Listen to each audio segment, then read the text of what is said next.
Here is a short story about two girls whose friendship was unbreakably strong. Aya and Afam had been best friends for so long that even silence felt like a language they both understood. They met when they were 8 years old, two girls sitting alone on opposite ends of a classroom, both pretending not to care. Aya had tear-stained sleeves and a quiet way of shrinking into herself. Afam had a sharp tongue, scraped knees, and a habit of pretending she wasn't scared of anything. Somehow, during recess, their loneliness recognized each other. From that day on, they became inseparable. Aya was the kind of girl who felt everything too deeply. She noticed the way the sky looked heavier before rain, the way words could hurt even when whispered, and the way people changed when they thought no one was watching. Afam, on the other hand, was fire, loud laughter, reckless dreams, and a fierce loyalty that could border on dangerous. Where Aya doubted herself, Afam believed for her.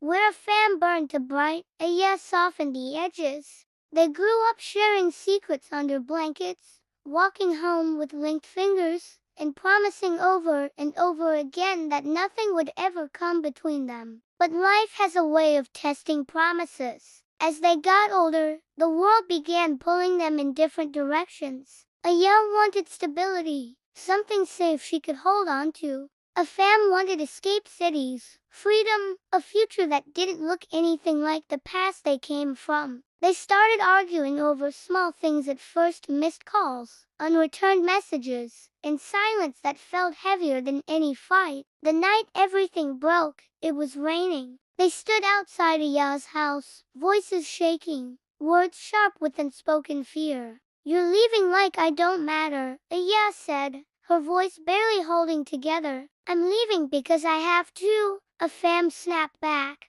Not everyone can stay small just to feel safe. The moment hung between them, raw, painful, irreversible. Afam left the next morning. Years passed. Aya learned how to survive without the girl who once felt like half her heart. Afam learned how lonely the world could be when no one knew her the way Aya did. They thought of each other often, but never reached out, pride and fear building walls neither knew how to tear down. Until one day, a message appeared on Aya's phone. "I don't know if you'll read this, but I miss you. I always have."